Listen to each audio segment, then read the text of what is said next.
লামিসা হত্যার বিচার আমরা সকলে মিলে চাই।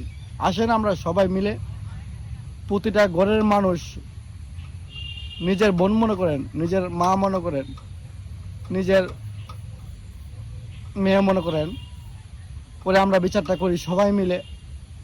তো আমরা সরকারের কাছে একটাই আবদার, যদি আপনি বিচার না করেন, জনাব তারেক রহমান সাহেব, আপনি নিজের মেয়ে মনে করে বিচারটা করেন। বাংলাদেশে এরকম আইন চালু করেন যে একটা মেয়েকে দর্শন করতে যেন 100 বার ভাবে। তো আমি বেশি কথা বলতে পারতেছি না, সবাই ভিডিওটা শেয়ার করবেন, যেন আমরা সরকার যেভাবে পতন করছি এভাবে যেন আমরা আবারও লামিসা হত্যার বিচার করতে পারি। আমাদের দেশের মধ্যে অনেক মা বোন, অনেক মেয়েরা আছে দর্শিত হচ্ছে, আমরা এটা বন্ধ করি।